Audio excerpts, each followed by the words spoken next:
Imagina una carretera polvorienta en el año 36 de nuestra era. El sol del Medio Oriente cae vertical sobre un hombre que camina con determinación. En su bolsa, documentos oficiales del sumo sacerdote de Jerusalén. Cartas de arresto con nombres específicos. Hombres y mujeres que deben ser encadenados, arrastrados de vuelta a Jerusalén y castigados. Su crimen, creer que un carpintero crucificado era el Mesías prometido. El nombre del hombre con las cartas es Saulo de Tarso. No es un soldado, no es un mercenario, es un erudito, un intelectual religioso, un fariseo tan devoto que él mismo se describió después como extremadamente celoso de las tradiciones de sus padres. Pero en este momento, caminando bajo ese sol implacable, Saulo es algo más simple y más aterrador. Es un cazador de personas. En esa carretera no hay ninguna señal de lo que está a punto de ocurrir. Ningún presagio, ninguna advertencia. El hombre que camina hacia Damasco para destruir el movimiento cristiano va a terminar escribiendo casi la mitad de su texto sagrado. El perseguidor se va a convertir en el arquitecto. El verdugo en el apóstol. 48% de los libros del Nuevo Testamento será obra de las manos del hombre que hoy camina para aniquilarlo. Esta es la historia de cómo un fanático religioso que aprobaba ejecuciones se transformó en el autor más influyente de la civilización occidental, y de cómo, sin él, esa pequeña secta judía que seguía a Jesús de Nazaret probablemente habría desaparecido en una sola generación. Pero antes de llegar a ese momento en el camino a Damasco, necesitas entender quién era realmente Saulo. Porque lo que lo hace extraordinario no es solo su transformación, es lo que era antes de ella. Saulo nació en Tarso, una ciudad cosmopolita en lo que hoy es el sur de Turquía. Era judío de nacimiento, pero también ciudadano romano. Un privilegio raro que le daba acceso a dos mundos que casi nunca se tocaban. Hablaba griego, hebreo y arameo. Conocía la filosofía estoica de las calles de Tarso. Recitaba la Torá de memoria desde la infancia. Vivía en la intersección exacta entre el mundo grecorromano y el mundo judío. Esa doble identidad iba a ser su herramienta perfecta. Décadas después, con ella construiría algo que ninguno de los dos mundos había imaginado. Pero lo que definió a Saulo no fue su ciudad ni su ciudadanía, fue su maestro. En Jerusalén, Saulo estudió bajo Gamaliel, uno de los rabinos más respetados de toda su generación. Y aquí hay una ironía que la historia parece haber escrito con intención deliberada. Gamaliel era conocido por su moderación. Cuando los primeros seguidores de Jesús fueron arrestados y llevados ante el Sanedrín, Gamaliel se puso de pie y dijo: «Si este movimiento es de origen humano, fracasará solo, pero si es de Dios, ustedes no podrán detenerlo». Un consejo de cautela, de paciencia, de espera. Su mejor alumno hizo exactamente lo contrario. Saulo no esperó, Saulo actuó. Años después, escribiendo a las comunidades de Galacia, él mismo describió lo que fue, y lo hizo con una honestidad que corta como un cuchillo. Ustedes han oído de mi conducta anterior en el judaísmo, de cómo perseguía con violencia a la iglesia de Dios e intentaba destruirla. Y aventajaba en el judaísmo a muchos de mis contemporáneos, siendo mucho más celoso de las tradiciones de mis padres. Eso es Gálatas 1, 13 y 14. No es una acusación de sus enemigos, no es propaganda de sus rivales, es su propia confesión, escrita de su puño y letra, sin atenuantes ni excusas. ¿Y cuál fue el momento más oscuro de esa persecución? La muerte de Esteban. Esteban era un diácono, uno de los primeros líderes de la comunidad cristiana en Jerusalén. El Sanedrín lo acusó de blasfemia, lo juzgó y lo condenó. Lo arrastraron fuera de los muros de la ciudad y comenzaron a lanzarle piedras. No fue una ejecución rápida. La lapidación era un proceso deliberado, diseñado para que la comunidad entera participara en el castigo, piedra tras piedra, minuto tras minuto, hasta que el cuerpo dejaba de moverse. Y mientras esto ocurría, Saulo estaba ahí. Los testigos que lanzaban las piedras dejaron sus mantos a los pies de un joven llamado Saulo. Él no lanzó ninguna piedra, no necesitaba hacerlo. Él aprobaba, él vigilaba. sostenía la ropa de los ejecutores para que pudieran actuar con más libertad. Esteban se convirtió en el primer mártir del cristianismo, y Saulo, de pie entre los mantos apilados y el polvo, se convirtió en el rostro visible de la persecución. Después de esa muerte, algo se desató en él. El libro de los Hechos dice que Saulo asolaba la iglesia, entrando casa por casa, arrastrando a hombres y mujeres, y los entregaba a la cárcel. No era violencia al azar, no eran arrebatos de furia, era un programa sistemático de destrucción. Y fue ese celo, esa furia santa, la que lo puso en el camino a Damasco con cartas de arresto en la mano. Y lo que pasó en esa carretera es uno de los eventos más narrados y más debatidos de la historia occidental. Y lo primero que necesitas saber es que ni siquiera las fuentes bíblicas se ponen de acuerdo en los detalles. El libro de los Hechos cuenta la historia 3 veces.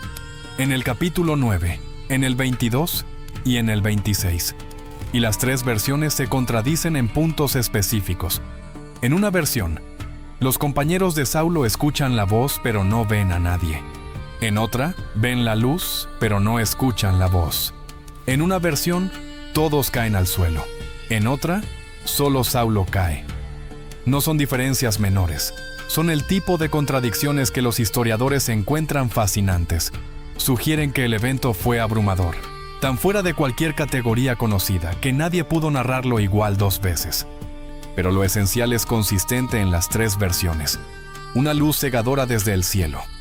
Una voz que dice, Saulo, Saulo, ¿por qué me persigues? Y la respuesta temblorosa de Saulo, ¿quién eres, Señor? Y la voz, yo soy Jesús, a quien tú persigues. Imagina el peso de esas palabras para un hombre que ha dedicado toda su energía a destruir a los seguidores de ese nombre. No es solo una revelación teológica, es la demolición instantánea de todo lo que creía saber sobre sí mismo, sobre su misión, sobre su Dios. Todo lo que Saulo consideraba sagrado, su celo, su obediencia, su violencia justificada, de pronto se revela como el error más grande de su vida. Estaba persiguiendo exactamente aquello que su Dios había enviado. Saulo quedó ciego. 3 días sin ver, sin comer, sin beber. Lo llevaron de la mano hasta Damasco, el mismo lugar al que iba a llegar como autoridad, como perseguidor con documentos oficiales. Ahora llegaba como un hombre roto, dependiente, incapaz de dar un paso solo. En Damasco, un discípulo llamado Ananías recibió la instrucción de ir a buscar a Saulo. Y la reacción de Ananías es una de las escenas más humanamente comprensibles de todo el Nuevo Testamento. Dijo, Señor, he oído de muchos acerca de este hombre. ¿Cuánto mal ha hecho a tus santos en Jerusalén? En otras palabras, ¿me estás pidiendo que vaya a curar al hombre que vino a arrestarnos? ¿Al mismo que aprobó la muerte de Esteban? Pero fue. Le impuso las manos, y Saulo recuperó la vista. Años después, escribiendo sobre este momento, Pablo, porque a partir de aquí empezamos a llamarlo Pablo, usó una frase en Gálatas 1, 15 y 16, que revela algo profundo. No dijo que Dios le reveló a su Hijo a mí, como algo externo, como una visión proyectada frente a sus ojos. Dijo que Dios se complació en revelar a su Hijo en mí. La diferencia es enorme. No fue algo que vio, fue algo en lo que se convirtió. No fue un espectáculo de luz y sonido. Fue una transformación desde el interior mismo de su identidad.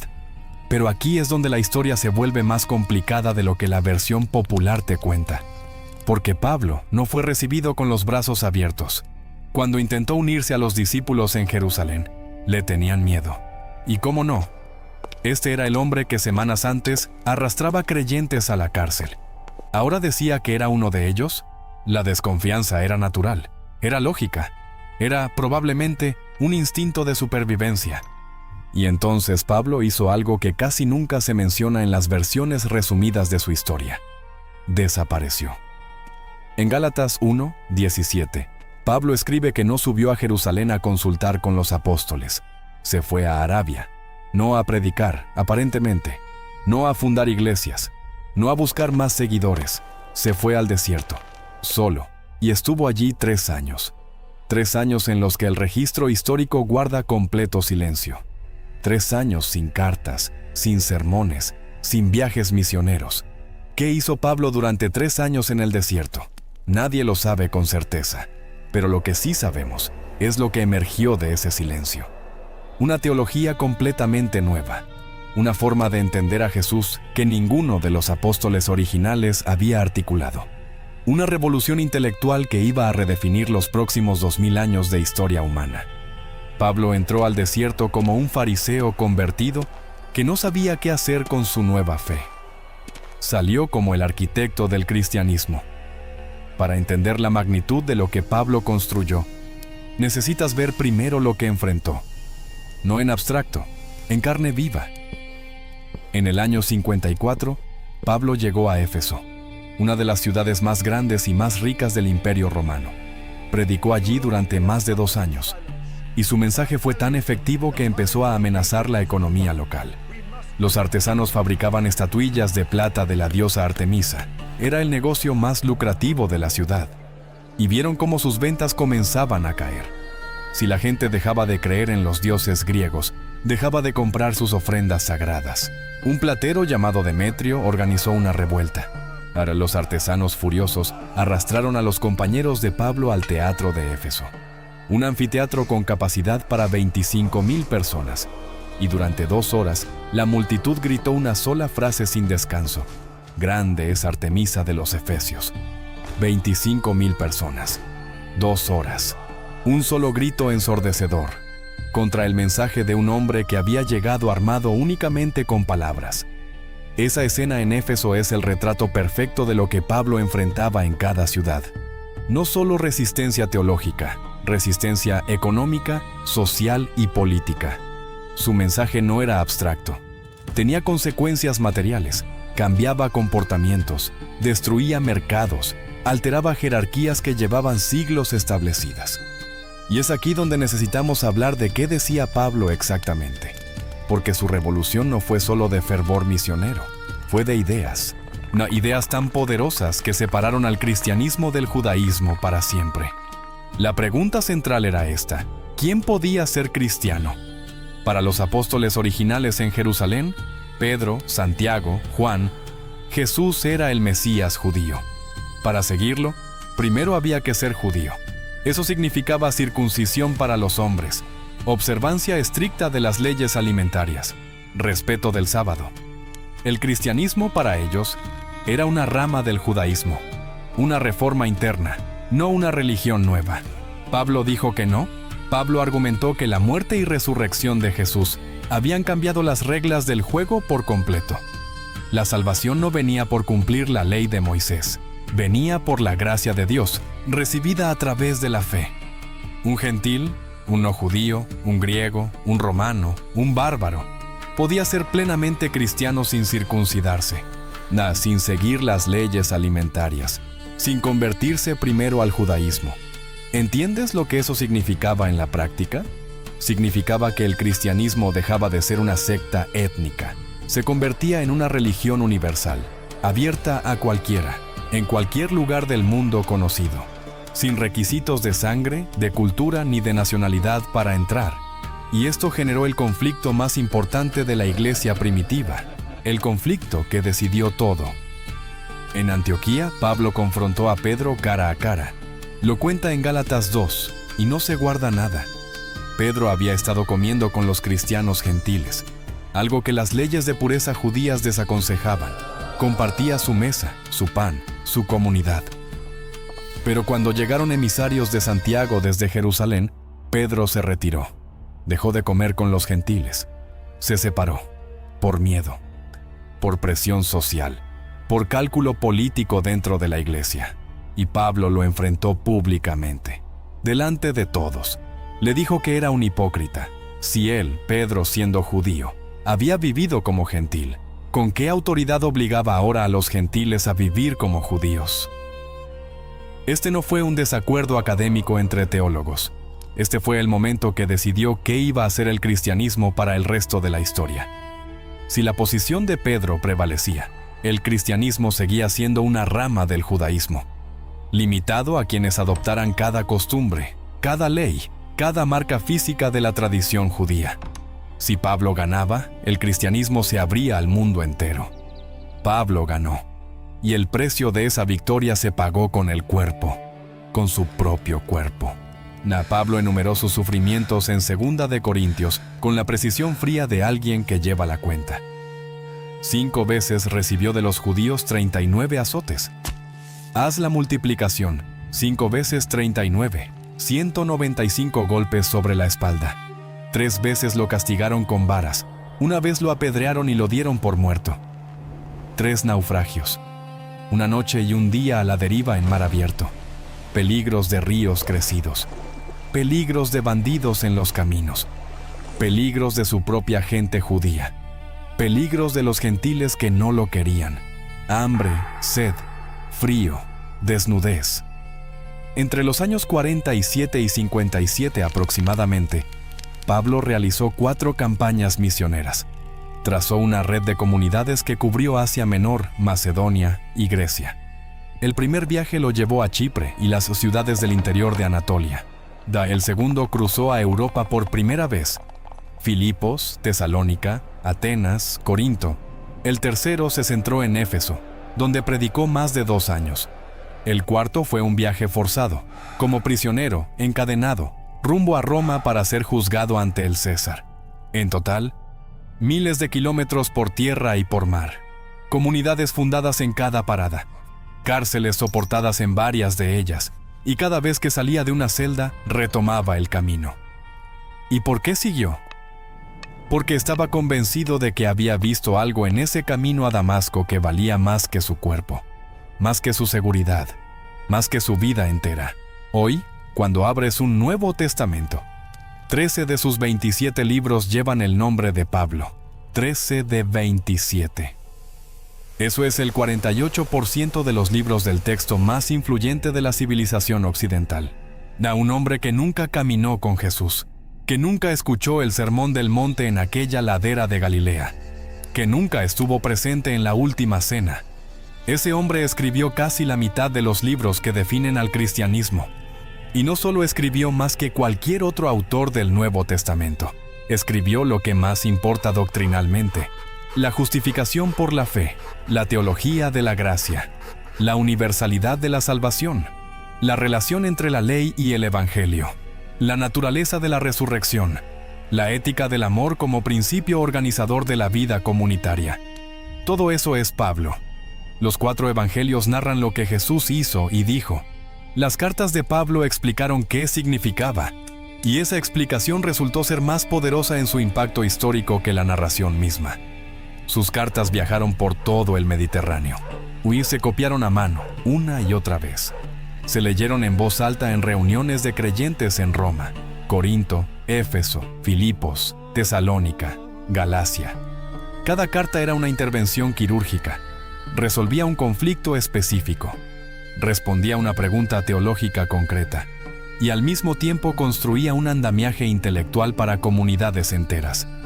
Muchas de esas comunidades estaban formadas por personas que nunca habían oído hablar de la Torá.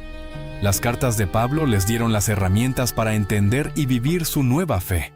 Alrededor del año 64 después de Cristo, bajo el reinado del emperador Nerón, los soldados romanos arrestaron a Pablo en Roma por última vez. Como ciudadano romano, tenía derecho a una ejecución considerada más digna que la crucifixión, la decapitación.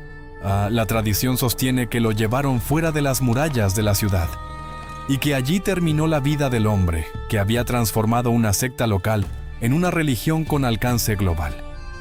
Pero la historia no terminó ahí. Casi 1500 años después, 1517, un monje agustino alemán llamado Martín Lutero leía la carta a los romanos de Pablo. Una frase lo detuvo en seco. El justo vivirá por la fe. La leyó una vez, la leyó otra vez. Esa lectura contribuyó a detonar la Reforma Protestante, el cisma más grande en la historia del cristianismo occidental. Una revolución que redibujó el mapa político, cultural y religioso de Europa entera. Las palabras de Pablo, escritas en un pergamino 15 siglos antes, todavía tenían fuerza suficiente para partir un continente en 2. Piensa en eso un momento. Un hombre camina por una carretera polvorienta hacia Damasco. Lleva cartas de arresto en la mano. Va a destruir un movimiento. Va a encadenar a sus seguidores. Va a borrar el nombre de Jesús de cada sinagoga que encuentre en su camino. Y en lugar de eso, se convierte en la razón por la que tú conoces ese nombre hoy. Saulo de Tarso, el fariseo que sostenía los mantos de los ejecutores mientras las piedras caían sobre Esteban, se transformó en Pablo, el apóstol que le dio al cristianismo su teología, su alcance universal y su texto sagrado. No fundó la fe, no caminó con Jesús, pero sin él, es casi imposible imaginar que esa fe hubiera sobrevivido más allá de la primera generación de creyentes en una pequeña esquina de Jerusalén. La próxima vez que veas una iglesia, cualquier iglesia, va en cualquier ciudad del mundo, recuerda de dónde viene. Existe porque un perseguidor se convirtió en apóstol, en una carretera del desierto, hace casi 2000 años. Y lo que ese hombre vio en esa carretera fue tan poderoso que no hubo forma de callarlo. 195 golpes, 3 naufragios, una espada romana, nada fue suficiente.